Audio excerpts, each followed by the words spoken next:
Hvor er det dejligt, at du gider sige ja til at være med i min lille podcast, Den Menu. Jamen, hvor er det fedt, jeg får lov til det. Altså, jeg synes, det er mega nice, at du har fundet mig, kan man sige. Ja, det har jeg, og det er 100% mig, der har spurgt, om du ikke gerne vil være med, så det kan vi godt etablere. Det handler om, Amalie, jeg synes, du gør noget, der er rigtig, rigtig sejt. Som jeg siger hos os i vores podcast, der er heltene dem, der går i arbejdstøj. Og så kan man så sige, at det er derfor, jeg bare lige har trukket den på her, for selv at være helt i en sneakers. Nej, det er det ikke. Det er fordi, jeg håber, sneakers ser det. Nå, nej, det er en anden snak. Jeg synes, du er en helt. Jeg synes, du er en helt, fordi at når jeg går ind og kigger på din Instagram, så er der en ting, der er din følgerskare. Pyt med den. Men du er elektriker. Ja. Ja. Et stort tandpasta-smil og lyshår og i møgbeskidte arbejdsbukser. Ja. Og et eller andet brand, der forhåbentlig sponsorerer dig. Og så står der debattør og oplægsholder. Mm. Prøv lige at sætte scenen for, hvem er elektriker Amalie på Instagram, men Amalie Schwartz. Hvem er hun? Jamen, Amalie er en pige, der lige pludselig fandt ud af, at hun rigtig gerne ville prøve at være håndværker, og hun skulle være elektriker, og så faldt hun in love med faget. Og i dag, der nyder jeg mit fag. Jeg elsker at lave det, jeg gør, og ja, jeg tror bare, at så bruger jeg lidt min hvad kan man sige, excitement omkring faget til at udbrede det lidt. Det gør jeg på min Instagram, hvor jeg deler lidt ud af min hverdag, og giver ligesom nogle andre unge piger, som jeg måske har brug for, et eksempel på, hvordan en håndværker også kan se ud. Det synes jeg bare, det har jeg det godt med at gøre. Det synes jeg er cool. Prøv lige at forklare mig det her med, at det her du måske brug for. Det sagde du lige sådan hurtigt, at du blev forelsket i faget, men en guidance. Hvad er det for en guidance, du har brug for? Jeg tror mere, det var det der med at kunne se en ung kvinde, eller ung pige, som jeg var på det tidspunkt, jeg startede, 17 år gammel. Der var ikke rigtig nogen andre piger i faget. Der var ikke rigtig sådan reklameret med håndværkerkvinder nogen steder. Det var ikke dem, man så, når man kørte forbi byggepladserne. Og sådan. Der var ikke lige nogen, man kunne spejle sig i. Der var ikke nogen, man kunne spørge om, hvad gør du med det her, eller hvordan med det her. Og så tror jeg lidt, at fordi jeg ikke havde nogen, så følte jeg lidt, at måske var det så mig, der skulle være den person, som andre unge piger nu kan sige, hey, hvad har du egentlig gjort her? Eller, hey, hvor køber du dine bukser henne, for eksempel? Sådan en simpel ting, er der flere, der skriver til mig sådan. Og det tror jeg bare, at det synes jeg er mega cool. Ja, jamen lad os prøve lige at blive ved at etablere, hvem du er. Og nu sagde du 17 år dengang, jeg ved godt, man må ikke spørge en pige, kvinde, dame. Jeg kan ikke finde ud af det der. Men jeg lander mig lige i midten. En ung pige, tror jeg, og det kan godt være, det er helt forkert. Hvor gammel er du? Jeg er 24 nu. Jeg bliver 25 her om 2 måneder, 1,5 måned, ja. Så det er også fedt. Og hvad hedder det? Og du bor henne? Hvor henne? Du bor ikke der, men hvor henne er vi landet? Jeg bor i Nykøbing Falster, eller nede på Falster. Ja. Nede på øen. Og en lidt sjov historie, det er, at du bor nogle få huse væk fra der, hvor Mikke Øendal har boet. Jeg er opvokset et par små kilometer imellem, små byer imellem. Ja. Så kan det være, at der er en lytterskare, der i hvert fald er med på, nu er vi altså her. Vi er langt væk i hvert fald. Jamen, var det fantastisk. Din opvækst, hvis jeg må spørge til den, du har meget lyst hår og mega udadvendt og glad, og du skal ikke bare stå inde ved Romoda, ikke fordi der er noget galt i det. Det var bare de tøjbutikker, de kunne finde på. Det skulle du bare ikke. Nej, altså sådan, jeg tror altid, at jeg har været, der har altid skulle ske noget. Jeg har altid synes, jeg skulle lave noget. Jeg har godt lide at være udenfor. Jeg har været spejder. Jeg har altid spillet fodbold. Jeg har svømmet og været ved hesteridning og sådan nogle ting. Så der har altid været go i mig og været gang i mig, tror jeg. Og så tror jeg, at når man også er glad for at gå i skole, altså jeg var både glad for at gå i skole, men jeg var også dygtig til at gå i skole. Ja. Så var det ligesom det, man kunne tjene penge på, det var at være dygtig at gå i skole, og så uddanne sig til noget, som var et eller andet kedeligt job, som man kunne tjene mange penge på. Ja. Det var i hvert fald min idé om hvad jeg kunne.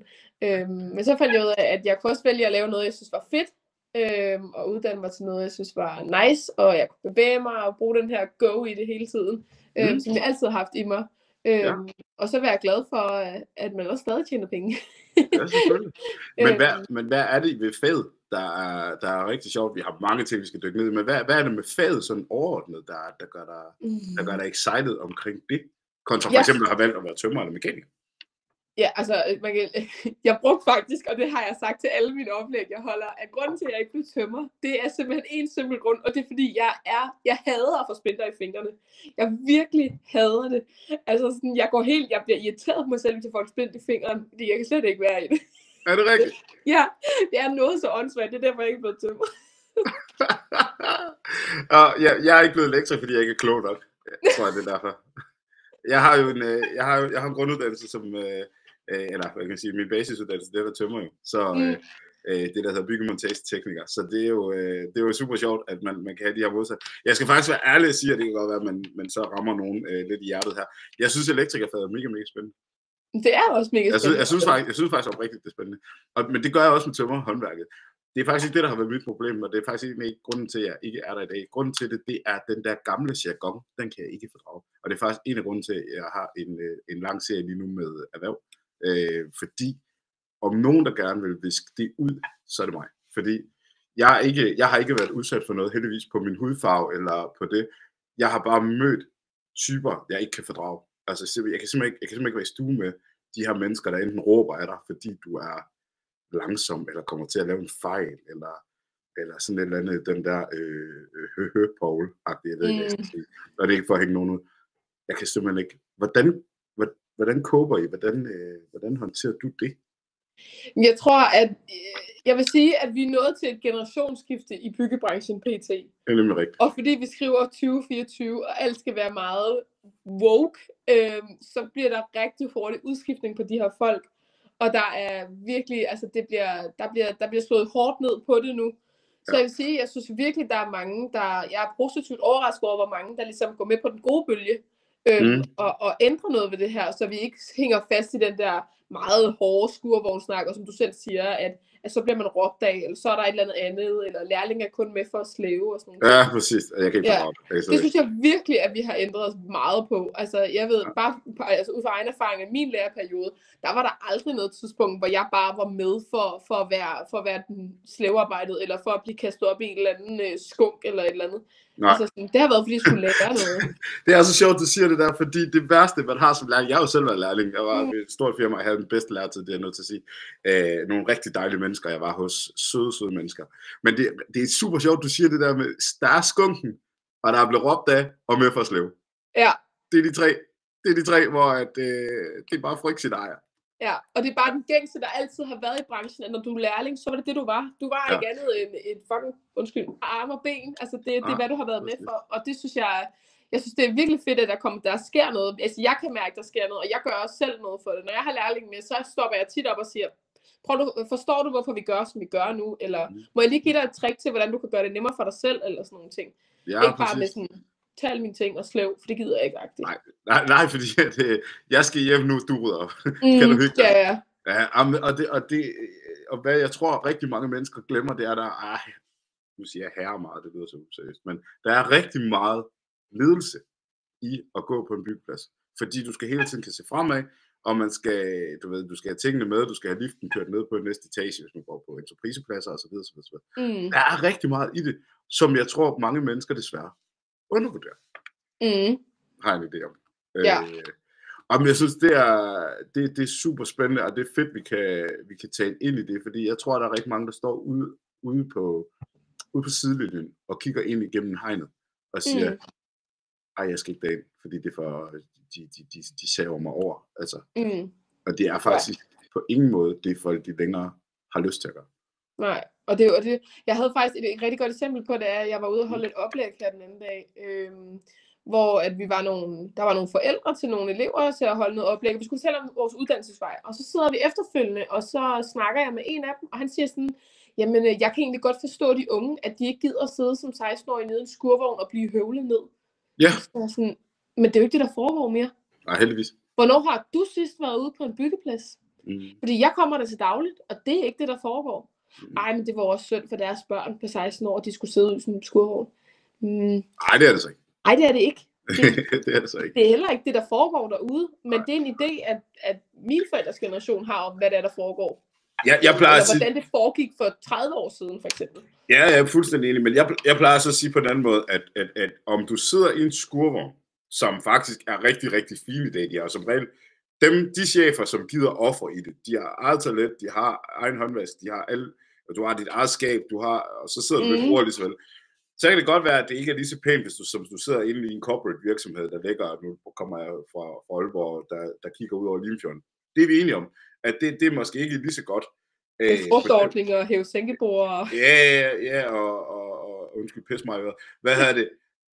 Men du møder klokken 7, du er fri klokken 3. Personligt herhjemme, jeg kan sidde hjemme i min havestue klokken 3:30, mens de andre stadig knokler, og jeg tjener 30, 40, 50 kroner med i timen. Altså, så når man er der. Så skal vi så lige tage, og med al respekt for den person, du talte med, så skal vi lige så generalisere lidt, så tager vi lige curlingforældrene væk. Fordi at, det er de børn, der går på Roskilde Festival, og nu citerer jeg, her går det godt, hvor de lige får flået ny kokain ind, og så er de der. Altså seriøst, stop nu. Altså, altså, stop nu. Stop. Altså, fordi jeg kommer selv oprindeligt, min opvækst er på landet. Nu ved jeg ikke, hvordan er det i byen Falster, eller det er på landet, er det ikke det? Det siger man. Jo, altså jeg kommer fra landet af. Altså det, jo. Ja. Jeg er opvokset på det der hedder et nedlagt landbrug, hvor at vi havde ikke dyr selv, men vi havde, du ved, udehusene og alt sådan noget, der min far var oprindeligt skraldemand og havde skraldebrugsfirma her, hvor vi kommer fra og sådan nogle ting. Så jeg er jo opvokset på den måde, at altså, ud og finde ud af, om du kan starte den, og kan du det, så får du lov at køre på den. Ja, præcis. Altså, og den generation forældre, som ikke tør være det, jeg ved godt, her i Aalborg i Midtbyen, kan man ikke gøre det samme, men de bør slippe deres børn fri, hvis de har lyst til det, og så ud og prøve sådan nogle ting, fordi dem jeg kender, vi kan tale økonomien lige om lidt, dem jeg kender, der er håndværkere, de har de største biler, jeg har set. Det er nødt til at sige sådan der. Men vi tjener også penge fra, vi er 17 år gamle. Altså, vi sidder ikke på SU, indtil vi er i eller i 30 år, eller et eller andet. Jeg ved ikke, hvor meget. Hvis du skal læse til advokat, det er jo 11, 12, 13 år, du skal sidde på skolebænken, og først der begynder du at tjene penge. Og de penge, du tjener efter det antal år, det er det, vi andre har startet på, da vi var 22, som mig for eksempel. Ja, altså, det er mange penge. Altså, det er en god løn. Altså, jeg kan godt referere. Jeg kategoriserer mig selv som en middelmådig håndværker. Jeg er hverken en dygtig håndværker eller en dårlig håndværker. Jeg ved godt, hvordan Makita-maskinen skal vende, og der er læring ved det hele. Jeg vil sige, at jeg plejer at lægge på en 32 mand, eller sådan et eller andet. Og det er de dage, jeg ikke gør noget ekstra. Det er jo en ret god løn. Jeg ved, hvad får man ved at stå i en tøjbutik. Jeg kan også vente om, jeg har også stået i butik, ikke? Jo. Altså, du er heldig, hvis de tilbyder dig 22.000 om måneden. Ja, først skat. Ja, det er det, jeg siger. Ja, det er fuldstændig. Altså, det andet beløb, jeg nævnte, var altså også først skat. Men, altså, men det er bare for at sige, så er man heldig. Så det er en kæmpe appel til at sige, hvad unge mennesker kom ud over stepper. Altså, jeg købte mit første hus, da jeg var 20. Og nu okay, og så kan jeg godt lide det, du siger nu. Dit første. Ja. Så du har to, eller? Nej, jeg har et, altså det er det, jeg sidder i her. Det første, okay. Det lød bare som om, du har flere, så tænker jeg, okay, rimeligt. Nu går det godt. Jeg købte et gammelt hus, der skulle flippes, og det har jeg gjort, og så har jeg altså sat det til salg nu, og leder efter noget nyt sammen med min kæreste. Ja, selvfølgelig. Og det er jo også noget med det, man kan få lov til at låne til et hus, i stedet for at skulle sidde i en eller anden etværelses studiebolig. Undskyld, jeg kan slet ikke de der etværelses studiebolig i København, indtil man er en 7-28 år. Hvorfor? Ved du, hvad de koster? Det ved ud af øjnene. Er du vanvittig? Og nu skal vi heller ikke, vi mener det jo faktisk af kærlighed. Vi gør det jo faktisk i en app, det vil jeg godt lige understrege her. Vi gør det, vi snakker jo om det på den her måde, vi gør, fordi vi egentlig gerne vil sætte en kærlighed ud til håndværksfaget, men vi vil også gerne sætte en kærlighed ud til de mennesker, som egentlig står og tænker, jeg skal kun være advokat. Selvfølgelig, vi har brug for advokater, vi har brug for det hele, men du behøver ikke stå som, altså okay, så tager vi marketingsøkonom. Jeg kender rigtig mange marketingsøkonomer, der ikke laver noget, der minder om marketing. De har det bare for hatten. Hvorfor så stå i kø af nummer 100, der heller ikke kan få et arbejde? Byggepladsen har brug for dig. Ja. Herfru Jensen har brug for dig. Hvor lang tid kø er der på at få en elektriker? Det ved jeg. Altså PT har jeg, i min kalender har jeg 3 ugers ventetid. Ja. Så hvis du for eksempel, altså medmindre du ringer ind og siger, jamen der står flammer ud af min eltavle, så kan jeg først komme om 3 uger. Hvis du for eksempel bare skal have lavet en stikkontakt eller sætte et eller andet til, så har jeg 3 uger. Præcis. Og det er jo vanvittigt. Altså, vi snakker om det på Lolland, jeg arbejder. Du skal da ikke kravle Lolland ned.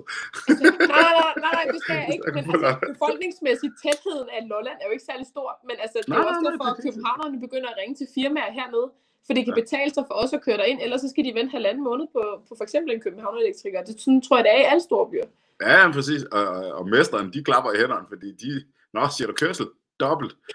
Ja, Perfekt. og der er langt, det er lækkert, det kan vi godt. Det kan altså et eller andet, det der. Ja, men jeg synes, det er helt vildt interessant. For at gå fra at lave økonomi, og man får en uddannelse.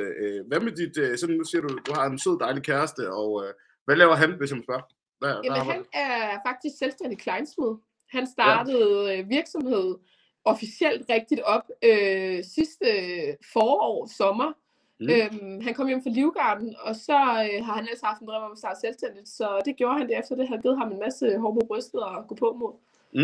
Ja. Så det synes jeg er mega sejt. Han er også bare en, der har vendt sig selv og har gjort sig selv. Altså, han er bare virkelig sej. Jeg synes virkelig, han er cool. Det er så fedt. Det er altså... Nu kan jeg se, der står Rask El på din trøje. Er det der, du arbejder i dag? Ja, det er det. Kæmpe skud til dem. Det må gerne Stort skud til dem. Det er virkelig en virksomhed, jeg er glad for at være i, og det er virkelig en virksomhed, der tager hånd om deres medarbejdere. De ved, at der er mangel på os i branchen, så de er gode ved os. Okay. Det er det. Ej, interessant. Det er mega interessant at høre. Fra at gå ud af skolen, komme ind og være i et dejligt sted, og du er glad, og der er jo lidt langt til at sige, nu skal jeg til at være debattør og oplægsholder og alle sådan ting. Hvordan er alt det kommet i stand? Prøv at sætte ord på det.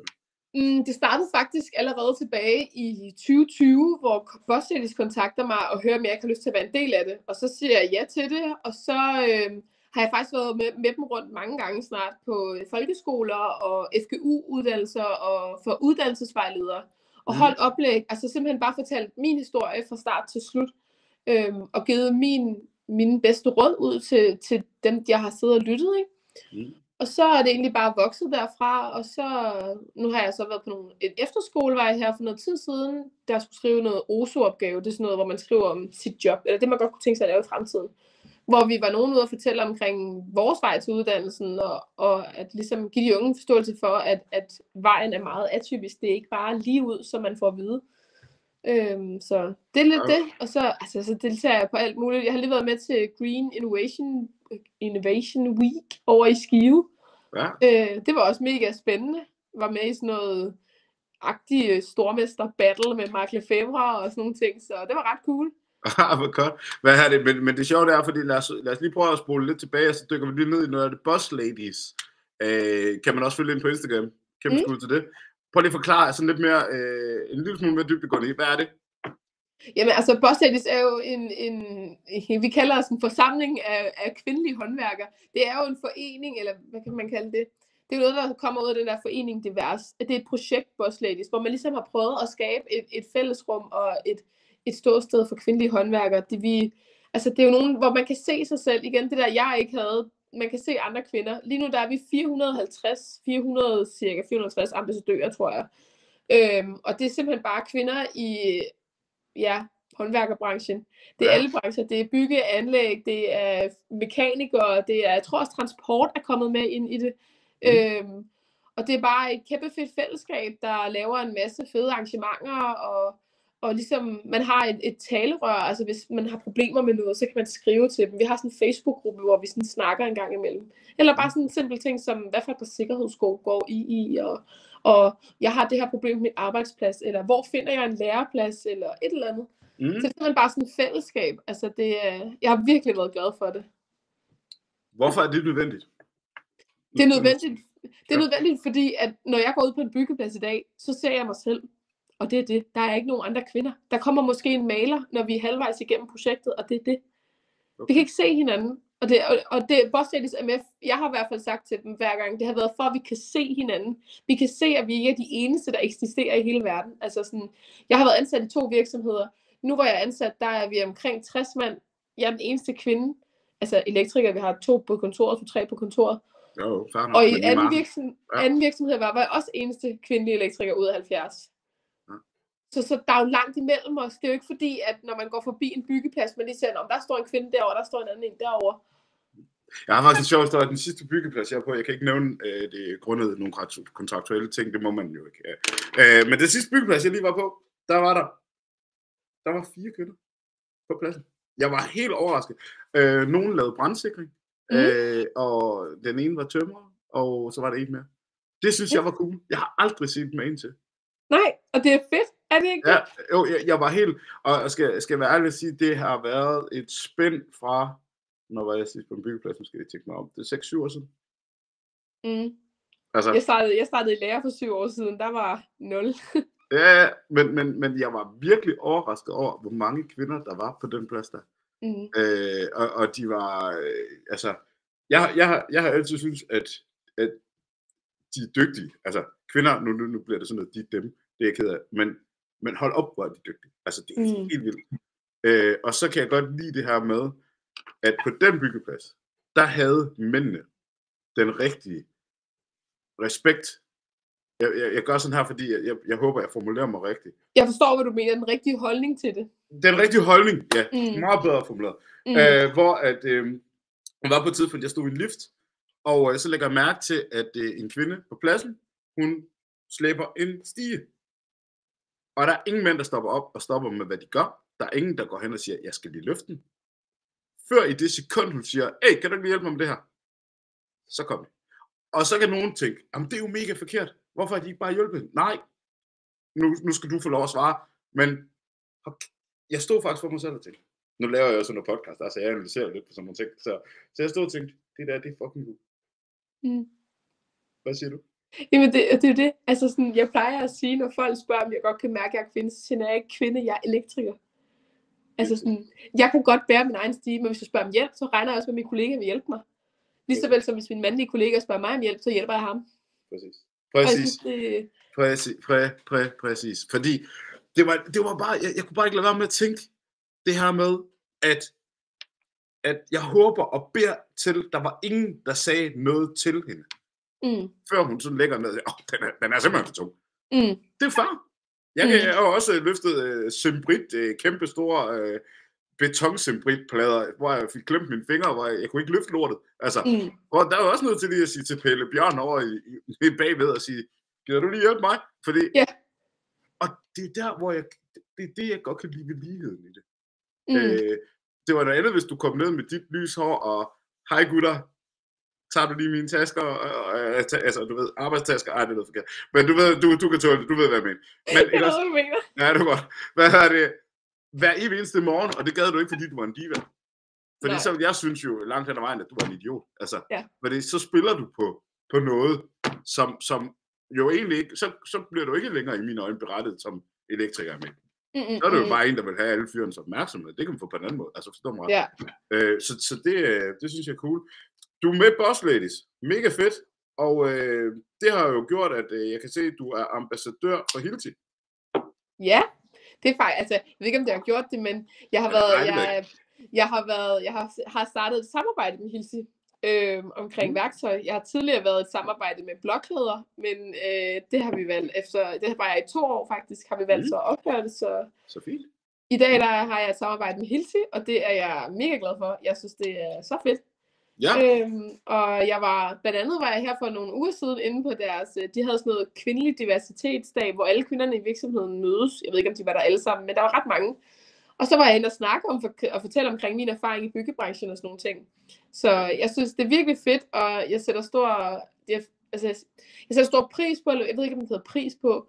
Jeg går meget op i, at dem, jeg samarbejder med, gør noget for kvinder i håndværksbranchen, eller gør noget for det her skel, altså for at gøre den her kløft mindre.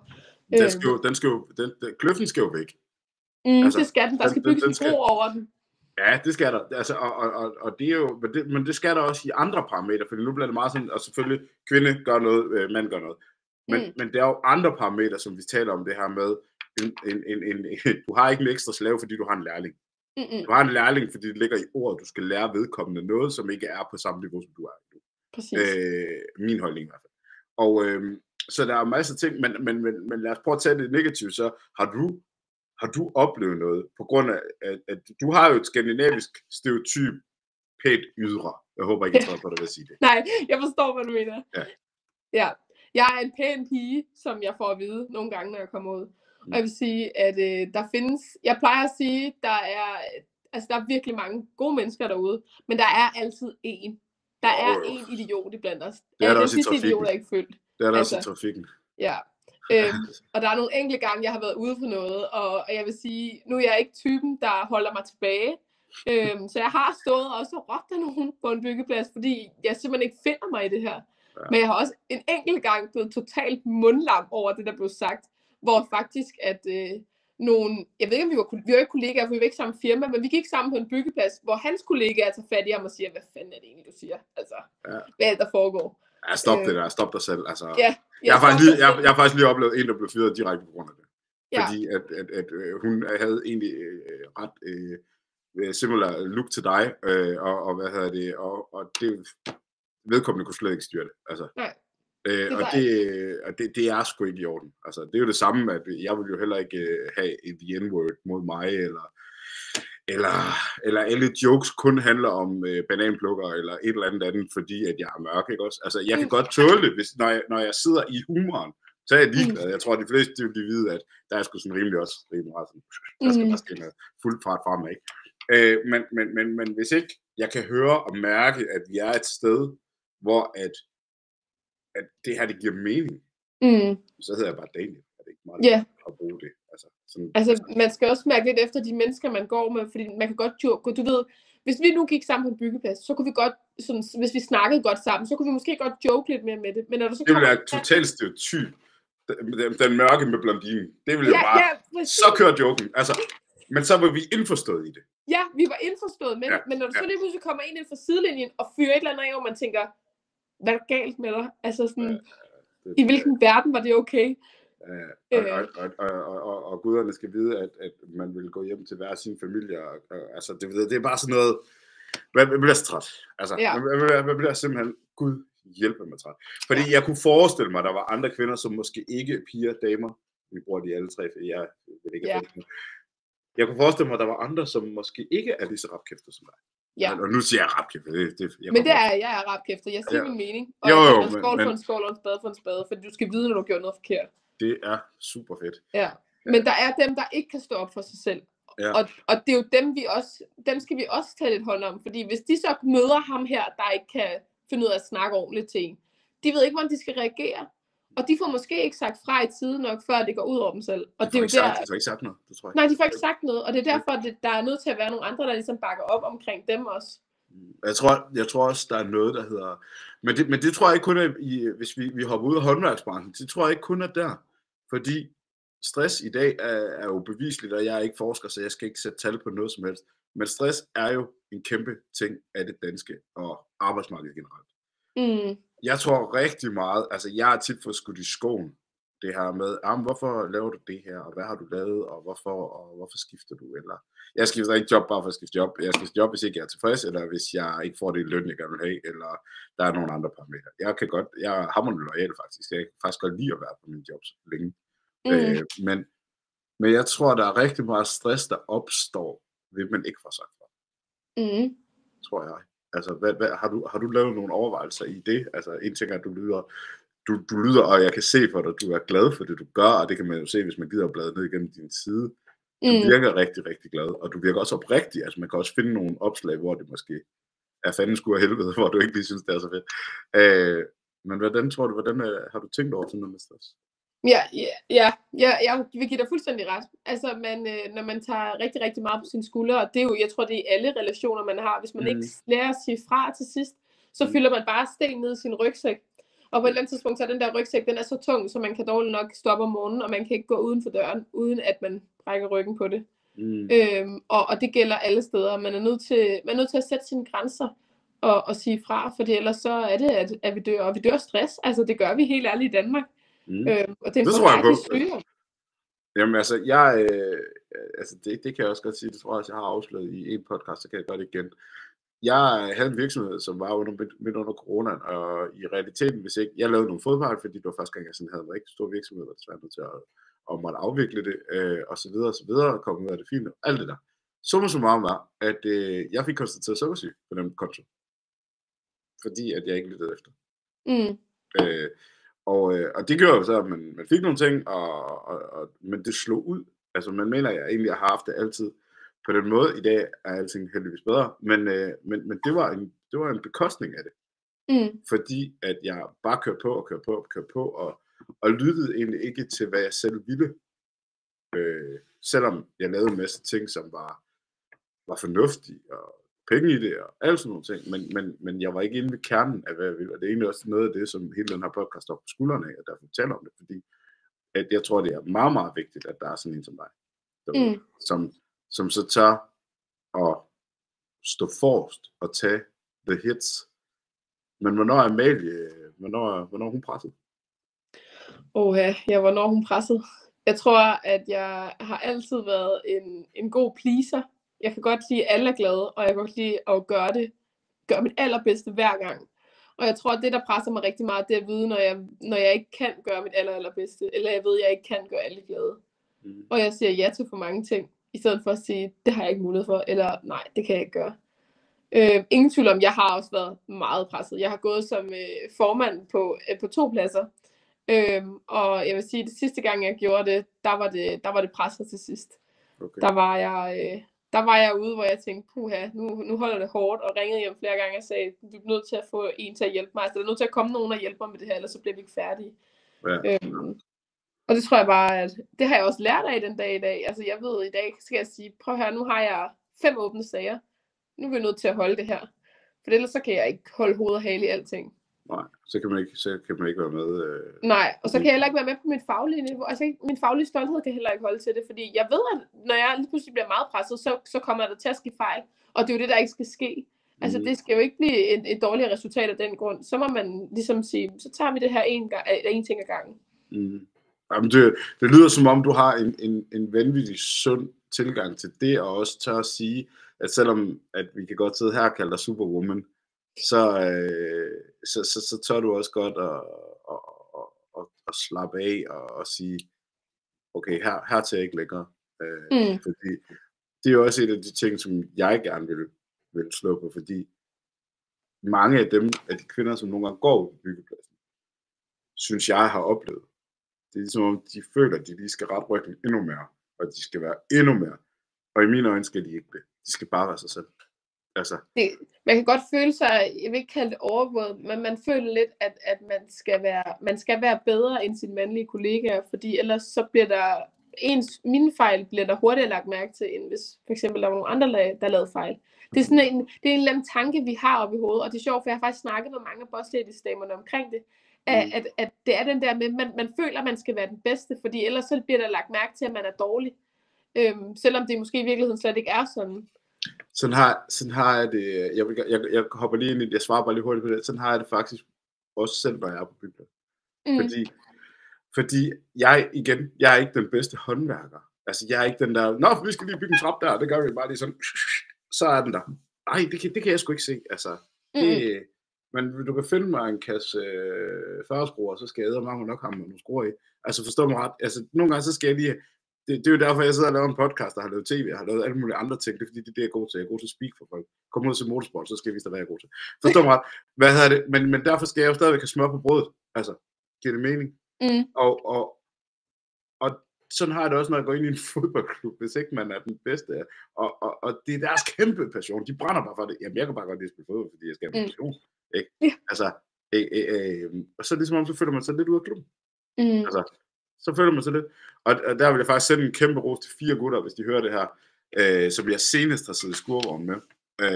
De havde den vildeste holdning til lærlinge og til kvinder og til unge folk, hvor altså, de roste dem hele tiden. De gav lige så meget kage til lærlingen, som de gav til sig selv. Jeg vil ikke nævne deres navn, og de skal jo lytte det her, de ved godt, hvad med at være stærre. Men det var så flot, det der. For at vende tilbage til det der med, at man skal være det bedste, så vil jeg sige, det er så forkert. Altså, det er så hamrende forkert, at man skal gå og føle. Jeg synes jo ikke, en kvinde skal være den bedste. Jeg synes jo, det bedste, det vil jo være, at samarbejdet fungerer. Men det er desværre lidt sådan, altså sådan, jeg kan huske det i hvert fald fra min første hovedforløb. Mit allerførste hovedforløb, det var ret hårdt, fordi at jeg var hende, der ikke rigtig fik lov til at være med på det eltekniske af det, men jeg sad egentlig bare og rettede hele vores opgave. Okay. Jeg sad og skrev, alle de andre drenge skrev noget klogt, og så skulle jeg bare sidde og rette teksterne til, fordi det var jeg jo god til. Så jeg skulle ligesom bevise mig selv, for jeg fik lov til at være med til det der var egentlig omhandlet vores uddannelse. Altså for eksempel til tavlerne, eller sidde med at tegne styring og sådan nogle ting. Så jeg tror lidt, det er der, det stammer fra at vide, at hvis jeg er den bedste, så må jeg gerne være med i hulen. Ikke? Men... Du skal du æde nu den skovsnegl, for fanden. Ja, for fanden. Altså, det. Prøv lige at give mig en indflyvning i, fordi det skal faktisk ikke være nogen hemmelighed. Jeg synes, elektrikerfaget er helt vildt spændende. Jeg går stadigvæk sådan i min rugbrødsmotor, fordi man kan ikke leve altid af entertainment i Danmark, uanset hvor flot det ser ud. Det er der ikke ret mange, der gør. Så derfor så skal der stadigvæk være noget på. Prøv lige at fortælle mig, hvor svært er det fag, du har gang i? Altså jeg vil sige, at man plejer jo, altså nu ved jeg godt, at alle håndværksuddannelser siger det mod hinanden. Men altså, der er en grund til, at elektrikuddannelsen den er så lang, og det er en svær uddannelse, og det er en hård uddannelse, og der er rigtig, rigtig meget matematik og fysik i det hele tiden. Og jeg vil sige, altså, havde jeg ikke været dygtig i skolen, så kunne jeg ikke finde ud af det. Det vil jeg godt lidt indrømme. Altså nu har jeg, jeg har taget en UX, så jeg har jo også siddet og lavet, for eksempel har vi lavet, jeg tror det hedder vektorregning eller et eller andet, på spændinger, og der ikke er lige spændinger og sådan nogle ting. Og det eddermame svært. Altså sådan, jeg kunne ikke tegne det for dig i dag og fortælle dig, hvad det var, jeg havde lavet. Men dengang, der var jeg inde i det. Ja. Og det er jo bare, det er jo også en del af uddannelsen, og det tager bare, altså for eksempel sidde og tegne så tager en styring ind og lave sådan et diagram over det tager bare lang tid, og det er vildt svært. Altså sådan, jeg kan ikke engang gøre det i dag, fordi jeg ikke arbejder med det hver dag. Er det AutoCAD? Nej, hvad fanden er det hedder det?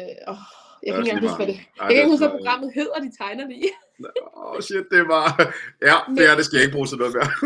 Nej, men bad du mig om at koble et helt hus op i Smart Home og sætte noget op til for eksempel Schneider Weiser, som jeg er rimelig god til, så vil jeg gerne kunne det, og sidde og koble op, hvordan du kunne gøre det ene eller andet forskelligt på en app, og kaste den over til dig, når jeg har lagt op i skyen, og sidde og koble alle tingene sammen med IP-adresser og sådan noget. Det kan jeg godt finde ud af. Okay. Men det er så komplekst. El-uddannelsen er så... Den er så stor, fordi der er så mange ting i den. Altså sådan, i dag bliver du ikke bare elektriker. Du bliver jo, for eksempel så er jeg elektriker med speciale i installation og i smart home og i den her grønne omstilling. Altså energieffektivisering af anlæg og sådan nogle ting. Jeg kan regne oliekedler op til... Jamen, altså, har du en gammel oliekedel, så ved jeg, hvordan jeg skal regne det om til, hvis du skal have en varmepumpe for eksempel. Og jeg ved, hvordan står det solcelleanlæg, jeg skal regne til dig og sådan nogle ting. Men gik du og spurgte mig, om jeg kunne skifte en motor på en eller anden samlebånd eller sådan noget, så ville jeg sige, det ved jeg ikke lige. Ja, det skal jeg læse på. Ja, okay. Altså så, jeg vil sige, at jeg synes virkelig, det er en kompleks uddannelse, og der er vildt mange grene inden for det. Og vi har brug for alle slags af alle elektrikere inden for alle grene. Det er da kæmpe ambassadørwork lige der. Men det var faktisk fordi, at jeg kan måske sætte mig en lille smule ind i IT-siden af det. Altså, at du har et J45, der lige skal ind i en eller anden form for router og sådan noget ting. Jeg kommer fra IT-branchen på nogle niveauer. Og det jeg egentlig vil sige, det er, at den del, det her med at forgrene sig, det tror jeg også, der er rigtig mange, der ikke ved. Jeg tror, folk de tænker, elektriker, det er ham elektrikeren, du ser, der graver et hul i tomrør, og så kører det ind, og så skal det bruges til en stikkontakt. Ja, vi skærer riller, og så ligger vi bare lige lidt kabler i rillerne, og så kan vi ud og hænge lamper op hos herre på Jensen. Ja, og så kommer tømmeren og retter de fejl, jeg har lavet. Det ved jeg, sådan har vi det også. Fuck elektriker. Nå, nej. Der er altid et had. Rewind. Men det er også virkelig. Det er sådan, det her. Men der er faktisk, altså den nye elektrikeruddannelse, den er blevet sindssygt, altså ny og ny, den har været der et stykke tid nu, også da jeg var i lærer. Men du kan jo selv bygge din uddannelse. Ja. Altså inde på elektrikuddannelsen.dk, der kan du finde alle moduler, du kan læse til. Du kan jo også få et, jeg tror det er KMU-kursus, hvor du kan få lov til altså et kølekursus, så du kan sætte varmepumper op. Du kan få et kursus, der kun omhandler hårde hvidevarer, så du bliver ekspert i det. Altså sådan, du kan også få et kursus kun til styring og regulering, eller til termografering, altså du er god til det. Så du kan selv sammensætte din uddannelse. Du vælger jo 4 moduler og sætter sammen til en uddannelse. Så i realiteten tror jeg, du kan tage elektrikuddannelsen på, jeg kan ikke huske om det er 50 et eller andet forskellige måder. Okay, så stiller jeg et spørgsmål, fordi jeg tænker, der er nogen, der tænker det her alligevel. Så gør jeg det, så skal jeg nok være ham, der er dum. Jeg har det bedst med at gå indenfor. Jeg gider ikke have våde, kolde fingre. Og jeg vil helst ikke slæbe noget tungt. Hvilken type elektriker skal der? Jamen, så skal du nok, ja, hvad skal du så lave? Så skal du finde et eller andet sådan servicearbejde eller sådan noget på en større virksomhed. Eller sådan noget, så skal du blive, nej, så kan du faktisk godt, så skal du blive tekniker. Altså tekniker i et eller andet, hvor du simpelthen bare skal sidde og programmere. Men det er stadig en del af elektrikeruddannelsen. Ja. Jamen, Så for eksempel, så hvis du sidder, lad os sige, du programmerer CTS-anlæg op, så sidder du og programmerer, så kommer du ind, så sætter du bare lige computer i stikket, og så sidder du der, så skal du måske lige sætte et kabel over på en ny klemme, eller gøre et eller andet. Sådan. Ja. Jamen, det var selv tak til jer, der lytter med, der lige sad og overvejede den, og jeg spurgte for en ven. Ja. Altså, jeg tror, at vi har i hvert fald et par stykker i firmaet, der er virkelig gode til det. Altså, de er sindssygt dygtige til at programmere, og de laver ikke andet end bare at sidde med deres computer, og så kommer der en montør ud og laver og trækker kablerne, og så kommer de ud lige og som tekniker lige og så sidder de lige. Ja, og det er dem der, hvor man siger, skal du ikke have beskidte bukser? Der kommer hun lidt. Ja, de griner altså lidt af det, når jeg kommer bare ud med min computer, siger de så. Jeg kommer lige her, og så får jeg så til. Ej, hvor er det fedt. Og det er lige præcis det, og jeg synes for dem, som sidder og lytter med og tænker, om det skal være tømmer, fordi jeg voucher lige så meget for, fordi vi har jo som sagt, vi sender kæmpe skud til vores gode ven, HC-tømmeren Niklas, som er på at de har lige skiftet den fedeste, flotteste dør for en kunde, og laver nogle rigtig fede ting, og har virkelig den her holdning, som du også har. Altså, jeg tror faktisk, jeg tog i et studie sammen med mig, du stikker af. Altså, det er al den energi, der er, som I begge to kommer afsted med, det synes jeg er helt fantastisk. Det skal vi have legnet op en dag. Jeg tror, at vi får ham med ind, så bliver det den der elektrikeren, hvem rydder op efter hvem og sådan noget. Ja, den er god, den er rigtig god. Så vil jeg sidde her i krydsilden, og så tilbage, hvor jeg synes, det er mega, mega fedt, og jeg synes, det er sejt, du gør et kæmpe stykke arbejde for både, eller i og med Boss Ladies, for at flere bliver hørt.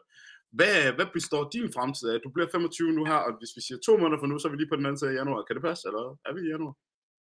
Har du fødselsdag i januar? 2 måneder. Jeg bliver 25 december, og vi starter... i december, undskyld. Okay. Men altså, i det nye år, der er jeg faktisk... Altså, den virksomhed, hvor jeg er nu, Raskell, der var det meningen, at jeg ikke skulle være der så lang tid. Jeg skulle egentlig bare være der til at kunne starte på fuldtidsuddannelsen til elinstallatør. Men efter 2 måneder i virksomheden, så vil min chef rigtig gerne have mig til at tage den på deltid, hvis jeg så havde lyst til at tage den altså, i virksomheden. Så jeg bliver i virksomheden, og så tager jeg uddannelsen på deltid i stedet for. Ja. Så til marts, så starter jeg på uddannelsen til elinstallatør. Og det glæder jeg mig til. Ej, hvor vildt. Ja, det synes jeg også. Er det sådan en, er din chef der sådan noget pensions, eller er han deroppe af, eller hvad? Nej, han er faktisk, altså min chef, han er skud til min chef. Pas på, hvad du siger nu. Ung, frisk fyr, men han har selv lige overtaget virksomheden sammen med en anden. Der er lige sket et generationsskifte i virksomheden, og de er skide, altså de er virkelig cool, mine chefer. De er virkelig nogle, altså jeg ser ret meget op til dem. Jeg synes, det er virkelig fedt, det de gør, og de er virkelig gode til at drive en virksomhed. Ja.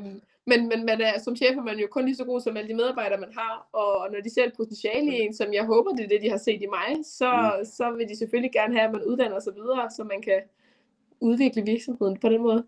Ja, men prøv at, man må ikke bande, men nu har jeg selv fået lov at være chef og selvstændig, og jeg vil sige, hvis jeg havde en ansat som dig, nu siger jeg et grimt ord, det er, hold da kæft, jeg vil passe på dig, fordi en, der kan sidde og tale for sig på den her måde, siger, ja, ved du, vi gør sådan her, du er engageret i det. Jeg tror også, du får en masse muligheder. Det synes jeg kan høre med linjen.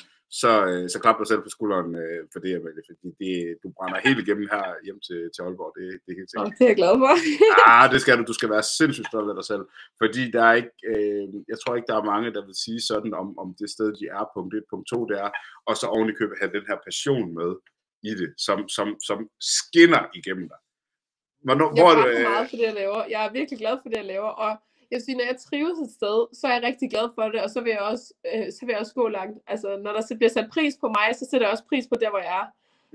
Og det gør der virkelig, virkelig hos Rask. Jeg er virkelig glad for at være der helt nede i maven, til at glæde mig til at komme på arbejde. Det er jo kun den fedeste måde, man kan få lov til at tjene sine penge på. Hvad er det, nu sidder jeg lige og scroller lige her, det lægger jeg ikke skjul på din profil her. Hvad er der i faget, som kan udfordre dig? Hvad kan vitterligt udfordre dig? Jeg tror, de største udfordringer, jeg får altså sådan, i faget, det er nok, når jeg kommer ud på for eksempel sådan noget som fejlsøgning. Altså sådan, det er virkelig noget, der kan dele vandene, specielt for os. Når man er ung elektriker, og når man ikke har set så mange fejl, så er det svært at komme ud til noget, hvor kunden bare siger, der sker det her. Nå, okay. Så finder jeg lige ud af, hvorfor det sker. Når man har været i faget i 30 år, så har man måske set det 10 gange, og så kan man sige, det skulle bare lige gøre sådan her. Ja. Men som ung elektriker kommer man tit ud, hvor jeg tænker, fuck, nu er det mig, der er den voksne mand, og det er mig, der skal tage ansvar. Og kunden siger noget, og jeg siger bare, jamen ved du hvad, det ser vi lige på. Og så står jeg der og tænker, fuck. Ja, vi prøver at gøre det her, og så er der bare et eller andet, der virker, eller så er der slet ikke virker. Altså nogle gange, så jeg har altid fået at vide, fake it till you make it, og det tror jeg også, jeg lever på en gang imellem. Ja, det kender jeg godt. Ja, men altså, det er jo ikke, det er jo heller ikke nogen, altså jeg i dag arbejder jeg igen, jeg har lidt rugbrødsmotorhister her, men jeg arbejder, mit primære virke er jo egentlig marketing, og det er jo egentlig produktion af indhold, både skrivemæssigt, men også filmmæssigt, og jeg er jo så røget bag kamera, også selv, selvom jeg interviewer folk, og egentlig oftest har stået foran i rampelyset, men det finder man hurtigt ud af, det er ikke kun penge i. Der er også lidt, man skal lige producere lidt også. Så det elsker jeg, det job. Jeg kan arbejde med det 24 timer i døgnet. Men det der med at finde ud af, okay, nu er den voksen. Okay, shit. Den ligger på mig nu. Yeah. Altså, og der så er man bare ikke gammel, selvom man er lige rundet 36 i år. Jeg er stadig i mit 35 år, siger jeg. Men det er jeg ikke. Jeg er 36. Så kan jeg også godt have den der følelse der. Altså, så bliver jeg bare totalt lille dreng. Jeg tror aldrig, man kommer af med den følelse. Og jeg tror virkelig, at sådan, i virksomheden, der er de rigtig gode til at være sådan, jamen, hvis du har spørgsmål, så ring og spørg dine nærmeste kollegaer. Altså sådan, og jeg har altid jeg altid ringer til sådan, med Per. Og Per, han er i midt-60'erne, tror jeg. Nej, han er midt over 60. Og Per, hjælp mig. og det værste er, at man vil gerne lige stå der lidt, så man ikke lige får ringet igen. Ja. Ja, men jeg kender godt. Hvad har du nu lavet, eller hvad har du nu gang i? Jeg har en Peter. Høre. Jeg har en Peter. Jeg har min yndlings Peter. Så det er sådan noget. Når den siger det her, og jeg ikke kan stille skarpt, hvad gør jeg så, Peter? Ja. sådan lidt hurtigt, faktisk. Det er også kun en produktion til en 50'er mand her. Hvad gør jeg? Præcis. Ja, og du ved, og man føler bare, men hvad hedder det? Hvad jeg prøver at sige? Moralen i det er, for alle, der lytter på os to tosser her, det er jo ring for helvede. Der er nogen, der gerne vil hjælpe jer. Ja, spørg om hjælp. Altså det vigtigste er at spørge om hjælp. Det er virkelig noget, jeg er oplært med faktisk, at hvis du ikke ved det, så spørger du. Og jeg spørger 20 gange. Og jeg kan godt være, at der er nogen, der synes, jeg er pisseirriterende, når jeg ringer for 4 gange og siger, jeg forstår simpelthen ikke, hvad der foregår. Det bedste er når, og det er jo i alle fag, det kan jo både være, når man har siddet på kontor, eller man er ude i noget. Det er, når telefonen ikke bliver taget, og man ved, hvad personen laver. Ja. Fordi det er sådan et signal, der hedder, nu finder du lige ud af det. Ja. Og nogle gange skal der faktisk også det til, at man lige selv får lov til at tænke først. Fordi det har jeg også været ude for en gang, men du ved, så går jeg helt sådan, shit, hvad er det nu? Og så ringer jeg, og så snakker vi lidt, og så sådan, prøv lige at kigge på det igen, og så kigger jeg lidt på det, og så finder jeg faktisk ud af det sådan selv, hvad er det egentlig, der lige, det var måske ikke så besværligt alligevel, det var bare lige panikken, der greb mig. Og for de mennesker, som selv lytter med og tænker, vi vil gerne være selvstændige, vi vil gerne være ledere, vi vil gerne være direktører, chefer, coaches, whatever. Det er den måde, du lærer noget på. Du lærer noget på at køre dækvæggen, som vi siger i min verden også. Du lærer noget ved at simpelthen stå stok og tænke, jeg ved ikke, hvad jeg skal. Somebody help me. Og det værste er, at i vores branche, der kommer vi ud til nogen, der forventer, at vi ved, hvad vi skal, uanset hvad de byder os. Altså sådan, jeg kan forestille mig, som tømmer kan man også komme ud og kigge på et eller andet, og bare stå og tænke, hvad er det, du havde regnet med, der skulle ske her? Jo, altså, det har jeg vel prøvet, men jeg har også prøvet det der med, at man er også bare nogle gange nødt til at så sige, og så gå den anden vej, og så sige, prøv hej, det er sgu egentlig nogle af de første opgaver, hvor jeg skal stå helt alene her. Og hvis jeg er her lidt mere, end hvad der normalt tid er, hvis nu der er aftalt et eller andet, så det skal du ikke tænke. Det får du ikke en regning på. Men jeg vil gerne gøre det godt for dig, kære kunde. Jeg vil gerne gøre det helt rigtigt. Fordi så får du lige pludselig den tillid ved kunden, som siger, okay, guld at køre, altså. Og så er det som regel også der, at de kommer med kage. Fordi de kan godt se, at man sidder i det, ikke? Altså, det er jo sådan, det er. Hvad hedder det? Spol lige tilbage til en 10-årig dig. Hvad drømte du om? Som 10-årig? Ja. Da jeg var 10, der ville jeg gerne være advokat. Hvorfor advokat? Fordi jeg kunne tjene mange penge. Det var simpelthen, det var kopien i det. Det var det. Altså sådan, fordi jeg har altid, du ved, alle de der, jeg kan godt tænke mig at være dyrlæge eller læge og sådan nogle ting. Problemet er bare, at jeg kan overhovedet ikke tåle til blod. Altså, jeg besvimer, jeg får det dårligt. Ja. Altså, jeg siger godnat. Altså, jeg har nogle gange, hvis jeg bare, får snittet mig i fingeren, så kan jeg sådan blive helt dårlig, skal lige ned og sidde og trække vejret. Ja. Så tanken om at være læge, det var jeg overhovedet ikke. Så advokat, det var ligesom det næste, jeg forestillede mig, at man kunne tjene gode penge på. Så det skulle jeg være. Okay. Altså, som 10-årig, der har jeg lavet, altså min far har altid haft ejendomme, så vi har altid renoveret, bygget sommerhus, bygget hus derhjemme. Så jeg har altid været med ude på byggepladserne, kan man sige. Jeg har eddermame rent meget sammen med min far og skruet ting. Jeg har lavet alt muligt mærkeligt dutter og dimser. Men aldrig tænkt over, at det kunne være noget, jeg måske ville lave resten af mit liv. Nej. Jeg skulle bare tjene penge. Du skulle bare tjene penge, men der er to ting i det, fordi en ting er, at alle den der har den der romantiske forestilling om at være advokat, fordi det var faktisk jurist og advokat, der var min drøm. Jeg havde bare en studievejleder, der syntes, det var en rigtig dårlig idé. Så det blev jeg ikke det. Og så havde jeg nok også bare for meget krudt i røven til, at på det tidspunkt var jeg voksen nok til at skulle det. Så det fik jeg ikke lov til. Men når man så siger, at det er med at tjene penge, fordi det gør man jo også i håndværksfaget. Man kan jo tjene rigtig gode penge, hvis man gider arbejde lidt. Hvad med sådan noget helt healthcare ting? Ryggen, døren, ryggen, skuldrene, alle sådan nogle ting. Hvordan har du med det? Det tror jeg også mange fordomme i. Jeg tror, at man skal... Altså jeg vedligeholder, ligesom at man skal køre service på sin bil, så vedligeholder jeg min krop. Jeg træner 2 gange om ugen, det er nok. Okay. Altså sådan, og det tror jeg egentlig sådan, for at holde mine muskler og led i gang og sådan noget, og jeg tror egentlig ikke, det er værre end noget andet. Altså min krop er okay. Jeg har nogle problemer med mine knæ, men det er noget, jeg er født med, så det er noget, der altid... Det kan du ikke give fadets skyld. Det er jo ikke fadets skyld. Altså sådan, og det er pt, der har jeg det egentlig fint. Det er ikke fordi, hvor jeg tænker, jeg mangler en halv finger, eller min ryg gør ondt, eller noget. Nej. Så jeg har egentlig ikke nogen skavanker. Jeg tror også, jeg er rigtig god til at sige, det der kan jeg ikke løfte. Det gør jeg ikke. Sådan en 80 kilos vaskemaskine, den kan jeg ikke skubbe ind på plads selv. Det kan lige så godt være alene om. Altså sådan... og det er jo lige præcis det. Fordi det handler jo om for os lige nu at vouche for, at man skal som ung dreng, lille dreng, stor mand, lille pige, stor pige, og så videre, så videre. Gør det nu bare. Hvis du sidder og forestiller dig, eller du render rundt, fordi nu har jeg en datter selv, som er totalt hendes far op ad dagene på mange måder. Det kan godt være, det er derfor, hun lige nu tror, hun skal være YouTuber, jeg ved det ikke helt. Men det er ikke YouTube-skat. men for at sige det, altså hun er jo også med, hvis vi skruer i racerbilen, eller ude på racerbanen, eller ude i haven, eller slår græs, og sådan. Hun er fyrt den vej. Og bliver 10 år. Hvor at hvis man har de der forældre, eller man bare har lysten til at sige, prøv alle jer på Instagram, når jeg kigger ned ad din Instagram-profil, så tænker jeg, hold da kæft, hun er sej hende der. Altså, fordi du har jo kjolesiden og hættetrøje, eller sweatshirt-siden. Ja. Altså, når jeg lige kigger ned ad den her, hvor jeg tænker, det er rimelig modigt det her. Da I blev teenager og gik i byen og var ude og jagte arbejde, jagte drenge, og nogen de skulle den ene vej, de skulle den anden vej. Var der nogen, der sådan tænkte, hvorfor det med? Eller havde du etableret lidt, nu skal jeg ikke være advokat? Jeg tror, at på en eller anden måde, altså nu, da jeg skiftede der i gymnasiet, der tror jeg allerede, at folk var godt sådan lidt klar over, at det var mere mig, det andet her. Og vi har egentlig faktisk brugt det som en eller anden grum joke, når vi har været i byen, at vi har fået folk til at gætte, nå, hvad laver du? Altså sådan, hvad tror du, jeg laver? Den typiske. Du kan gætte det, ikke? Er du også pilot? Ja.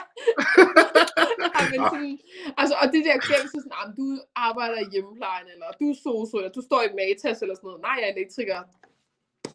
Ej, hvad? Ej, er du seriøs? Ej, mener du det? Nej. Nu ved jeg godt, du har en sød kæreste, men så lad os lige prøve at joke ind i den, så vil de gerne udfordre dig, tænker jeg næsten. Ja, så er det sådan noget med, nå, okay, det er godt nok sejt, eller sådan, det tror jeg ikke på. Altså, jeg har sågar måtte stå og vise folk min Instagram, og været sådan, prøv at sige, jeg laver faktisk det her til dagligt. Altså sådan, ja, det er faktisk mit arbejde. Det er faktisk mit arbejde, det her. Ja. Og jeg synes, det er sjovt. Jamen, det er faktisk lidt sjovt, fordi det er lidt det samme, det der med, at når jeg skal forklare folk, hvad er det egentlig, du laver, jamen, jeg laver podcasten deltid i mit liv, og speaker noget motorsport, og jeg har noget marketing, og så har jeg også en rugbrødsmotor. Hvorfor det? Du er jo rimelig kendt-agtigt, du ved, i gåseøjne, ikke? Ja, det er meget muligt, men det giver ingen penge. Altså, forstå mig ret. Altså, du bliver ikke rig på at lave en podcast sådan der. Det gør man ikke. Det gør man ikke. Du skal lave en masse samarbejder, og man skal lave en masse fodarbejde, man skal invitere en skøn person som dig, så slutter man en dag. Og dem skal man have mange af. Men hvor jeg så siger til dem, det jeg fortæller dig først, det er det, der er min største passion. Og så, for eksempel sådan lidt som mig, når jeg søger jobs, for eksempel. Jeg har ikke noget problem med at forklare folk det, og sige, jamen, det her det er en kæmpe del af mit liv, men jeg er jo nødt til at være her hos dig, med din virksomhed, den drøm, du har haft. Og her vil jeg gøre mit absolut bedste fra 8 til 4. Men når jeg kommer hjem, så må du ikke tage min drøm fra mig, fordi det er det, jeg gør. Så det kan godt være om 5 år, eller 2 år, eller et halvt år, at jeg kan sige, må jeg have lov at være på deltid her hos dig, for jeg er glad for at være her. Fordi nu tjener jeg halvdelen af min løn herovre. Og det tror jeg lidt måske er det samme for dig. Du skal lidt ud og forklare, jamen jeg er fandme elektriker. Altså, det er min passion, det er det, jeg er glad for. Det er det, jeg er glad for at lave, det er det, jeg gerne vil lave. Ja, og så er der jo sådan, du laver også Instagram, og ja. Prøv at høre, det jeg tjener på Instagram, det kan jeg betale en omgang sushi for om måneden, altså.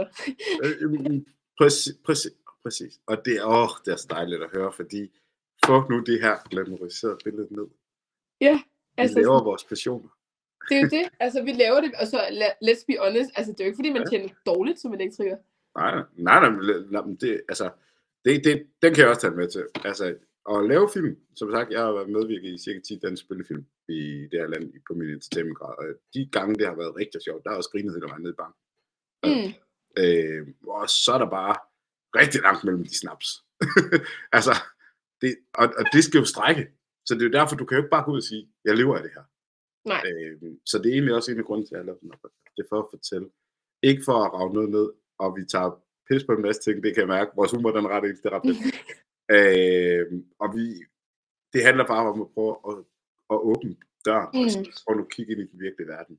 Gå nu ud og være elektriker. Lav en fed Instagram, og fortæl dine veninder og venner, at det her det er helt okay. Altså, sidste spørgsmål, fordi så holder jeg min aftale til dig, i forhold til cirka en times tid. Hvordan tror du, de næste åringer, vi kan godt bare gå op til 5 år eller 10, at det danske arbejdsmarked i håndværksbranchen kommer til at ændre sig? Eller kommer det til at ændre sig? Jeg tror, og jeg håber, at der er flere virksomheder, der får øjnene op for, at de er nødt til at gøre noget aktivt, for at vi kan bibeholde en byggebranche i Danmark, som består af danske håndværkere, og ikke udenlandsk arbejdskraft. Og jeg ved, at der allerede er nogle virksomheder, der går i gang med at producere deres egen svende, ved at tage flere og flere lærlinge ind. Og det håber jeg, at det der kommer til at ske. Og jeg håber på, at der er flere kvinder, der også vil vælge ind i de her brancher, for ligesom at fjerne at bygge den her bro over det skel, der er. Så vi får udlignet sådan noget mere. Og det er virkelig min største forhåbning, at det er det, der kommer til at ske. Ja. Altså nu, jeg ved det kun for os selv, er, at vi har ligesom indsigt, jeg tror ledigheden i Dansk Elforbund for eksempel, den er 0,1% i øjeblikket. Det vil sige, der er ingen ledige elektrikere stort set. Og hvis alle firmaerne stjæler fra hinanden, derfor er man bare begyndt at producere sine egne. Man udvælger nogle gode unge mennesker, og så laver man dem til de bedste lærlinge, som bliver til de bedste svende. Man sætter de bedste forudsætninger for dem. Altså det er virkelig arbejdstagers marked, som man kalder det i øjeblikket. Altså vi kan vælge at vrage. Og nu laver jeg den frække som journalist, det er, selvom man siger, at jeg stiller et spørgsmål, så laver jeg lige tidligere et spørgsmål. Kan man komme i mesterlærer? Hvis der er nogen, der sidder og tænker, at jeg har helt vildt svært ved skolebøgerne, jeg har helt vildt svært ved, jeg er bange for det, jeg er ordblind, eller et eller andet. Er der nogen vej ind? Ved du det? Og du som elektriker er der ikke et mesterlærer mere, men jeg ved, og jeg har i hvert fald hørt noget snak om, at der måske har været, at der er helt oppe i Folketinget at snakke om, at man skal indføre den her mesterlærer igen. Ja. For ligesom at fange de her elever, der har svært ved at gå i skole. Præcis. Altså jeg tager hatten, der er mange, der har svært ved at gå i skole og sidde og skrive danske stile, for eksempel på grundforløb, hvor du skal have dansk. Men når de kommer ud og arbejder, så er det nogle helt andre unge mennesker, du får fat i. Og jeg tror, det er det, vi skal se på. Vi skal ikke opfinde alle mulige nye gymnasielle uddannelser, som undskyld, jeg siger det, midt i det hele. Prøv. Går jeg tilbage der? Du er tilbage igen. Vi skal ikke opfinde et eller andet. Bare tag det ud. Jeg kan sagtens høre dig. Sagtens. Nu kan du høre mig, kan du ikke det? Jo, sådan det. Sådan der. Det var bare, det hoppede lige... What? Og nu røg du også... Det virker nu. Ja. Jamen, det er det, der sker, når jeg sætter ledninger sammen. Det var det der. Ej, prøv det var mega fedt, det du var inde i. Prøv lige, vi skal ikke et eller andet, sagde du, og så prøv lige at se, om vi kan gribe den igen. Jeg siger, at vi skal ikke opfinde alle mulige nye uddannelser. Vi skal bygge på dem, vi har. Ja. Altså, det skaber endnu mere forvirring, end det skaber gavn hos de unge mennesker. Og det er virkelig, det synes jeg er så ærgerligt. Vi skal kigge på de uddannelser, vi har. Vi skal støtte erhvervsskolerne for eksempel også.